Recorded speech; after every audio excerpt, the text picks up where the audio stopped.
In May of 1536, a Queen of England was led out into the courtyard of the Tower of London and executed on charges of adultery, incest and treason.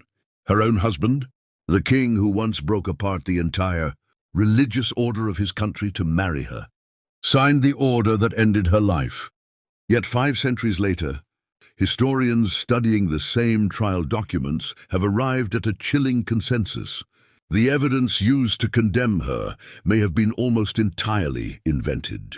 This is the story of Anne Boleyn, a woman who rose from relative obscurity to become the most powerful woman in England, and whose fall remains one of the most debated mysteries in British history. Was she truly guilty, or was she the victim of one of history's most ruthless political frame-ups? To understand her end, we first have to understand the world she was born into. England in the early 16th century was a kingdom still, finding its footing on the European stage, smaller and less wealthy than rivals France and Spain.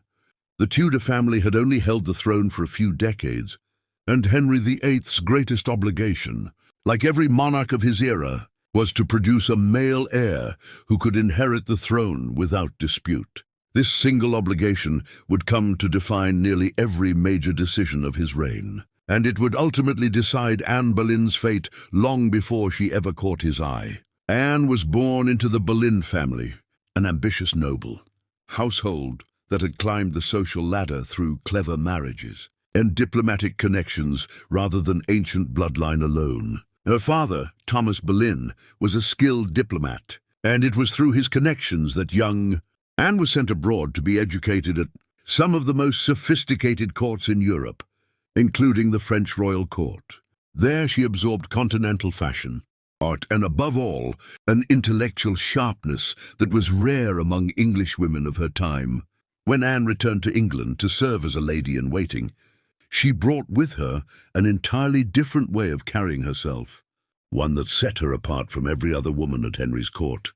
It was this combination, her sophistication, her sharp wit, and her refusal to fade into the background, that first drew Henry's attention. By the time Anne arrived, Henry had already been married to Catherine of Aragon for over a decade, a Spanish princess whose marriage had once been a political masterstroke tying England to a powerful ally.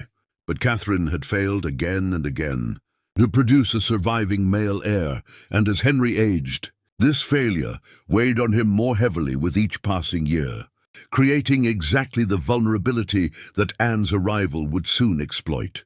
When Henry first noticed Anne Boleyn, it developed gradually through the kind of courtly correspondence common among nobles of the era. Henry began sending her letters, an unusual gesture, since letters in a king's own hand were rare and highly valued. In these letters, preserved to this day, Henry expressed a growing obsession, pledging his loyalty to her alone. What makes this pursuit remarkable is that Anne, unlike her sister Mary Boleyn, who had previously been one of Henry's mistresses, refused to simply become his lover. She insisted she would only accept a relationship if it came with the full status of marriage, an extraordinarily bold position for a woman of her rank to take with a reigning monarch.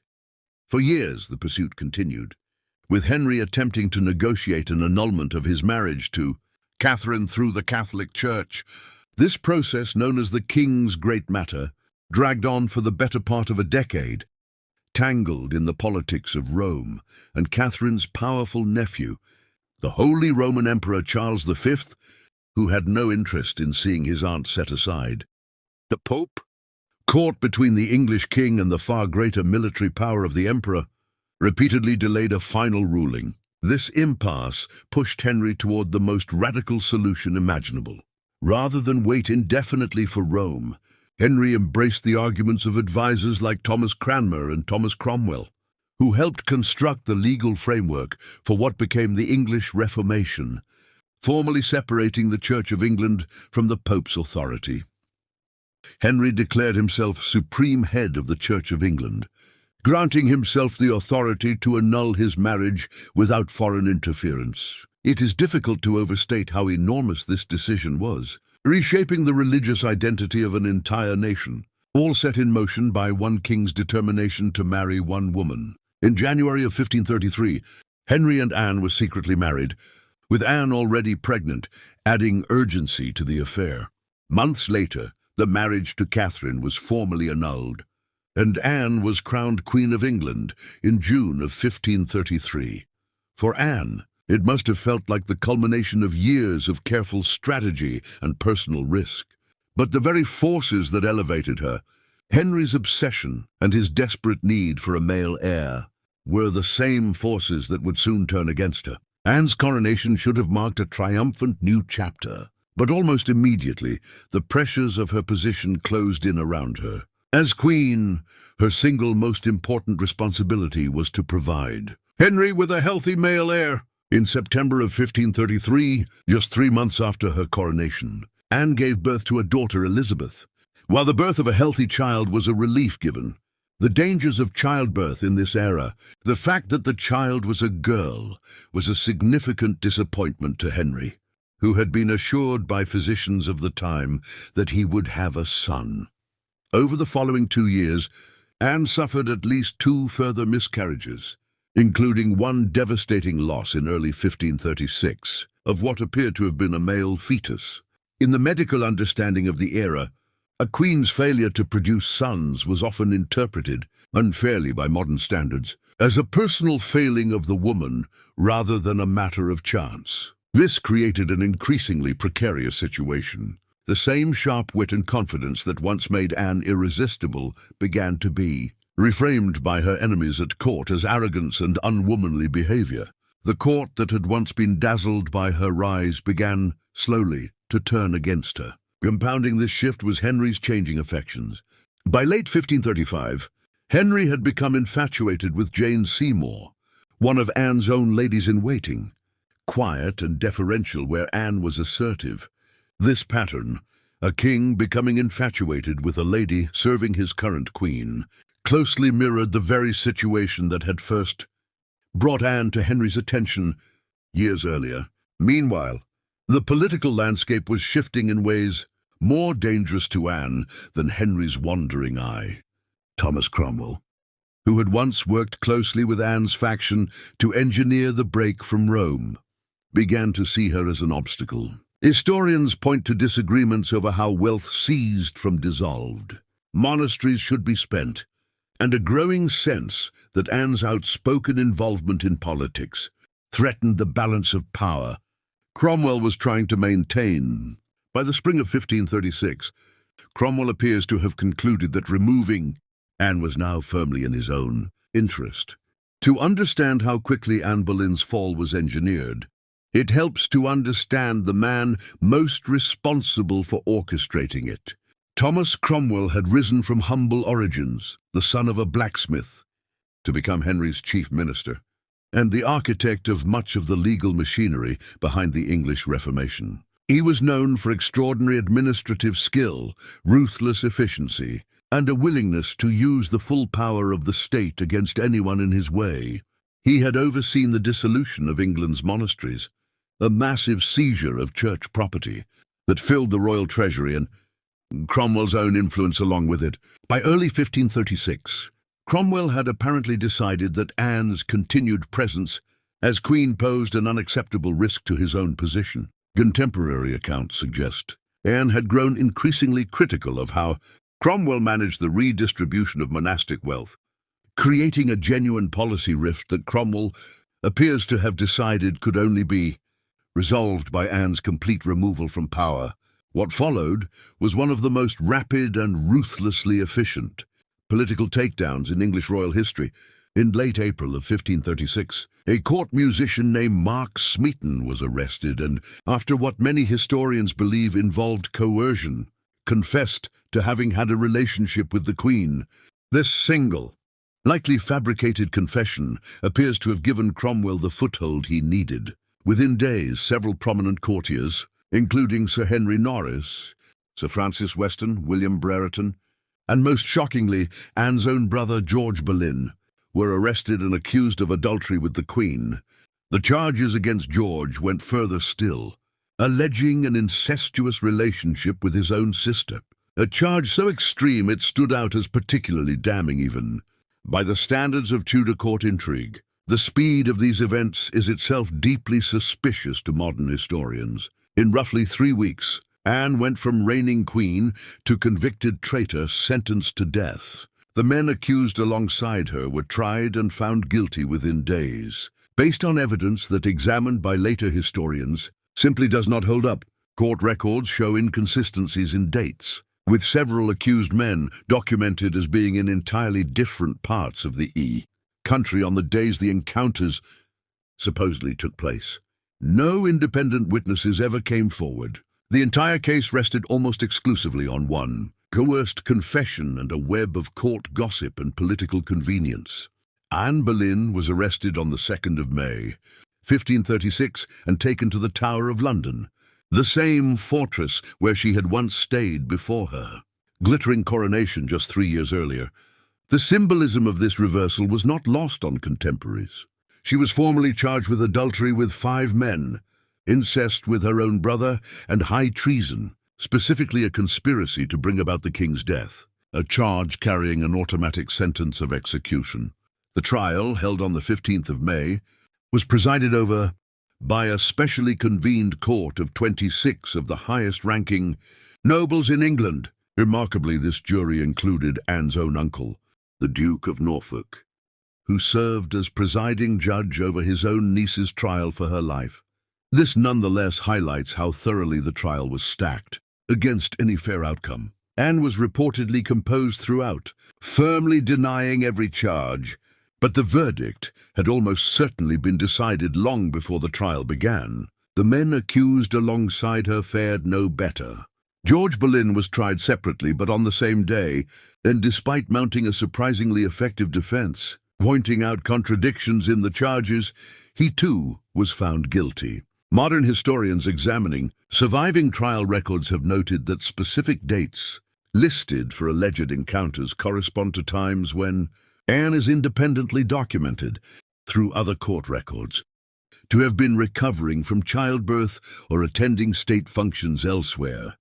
Anne was found guilty and sentenced to death, with the court given the choice between burning or beheading at the king's discretion. Henry chose to have Anne beheaded rather than burned, and arranged for a highly skilled swordsman to be brought over specifically from France, since the French method was considered swifter and less painful than the traditional English axe. Some historians view this as a final, almost merciful gesture from a man who nonetheless had no hesitation ordering her death. In the days between sentencing and execution, Anne was held within the Tower, attended by a small group of ladies chosen by Cromwell, several reportedly tasked with reporting anything she said back to the king's officials. Surviving accounts from this period suggest a woman oscillating between despair, defiance, and moments witnesses described as eerie calm. She reportedly spoke of her innocence repeatedly, expressing particular anguish over the fate of her young daughter Elizabeth, not yet 3 years old. Just 2 days before her execution, in a final legal maneuver whose purpose remains debated, Archbishop Cranmer declared Anne and Henry's marriage null and void, meaning Anne died having never legally been queen at all, and Elizabeth, like Mary before her, was rendered technically illegitimate.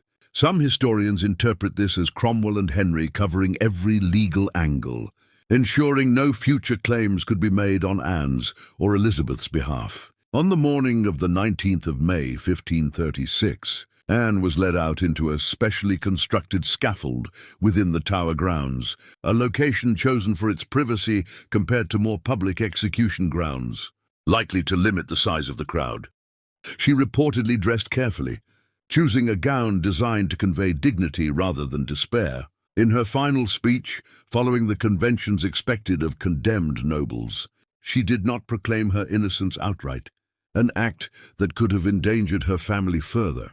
Instead, she spoke carefully, asking the crowd to pray for the king and judge him kindly, words historians continue to debate, some reading them as genuine loyalty, others as a calculated act of self-preservation for her remaining family.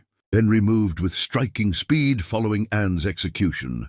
Just 11 days later, on the 30th of May, 1536, he married Jane Seymour in a private ceremony, a swiftness that scandalized even hardened observers of Tudor court politics. Jane, in stark contrast to Anne, cultivated an image of quiet, traditional femininity, positioning herself as everything Anne had not been, unassuming and uninterested in political matters, likely a calculated strategy given how closely her family had watched Anne's downfall. Jane would go on to give Henry the son he had so desperately wanted. Prince Edward, born in October of 1537. Tragically, Jane died just 12 days after the birth, likely from complications related to childbirth, a common and often fatal risk for women of this era. Henry reportedly mourned Jane more deeply than any of his other wives, and requested to be buried beside her upon his own death, a wish ultimately honored. For Anne's family, the consequences were devastating. Her father, Thomas Boleyn, though not directly implicated, was effectively removed from political favor, living out his remaining years in diminished status. The Boleyn family name, once rising rapidly through calculated marriages, was permanently damaged. Meanwhile, Thomas Cromwell, the man widely believed to have engineered Anne's downfall, would himself fall from Henry's favor just 4 years later, executed in 1540 on charges of treason and heresy, a reversal carrying its own bitter irony.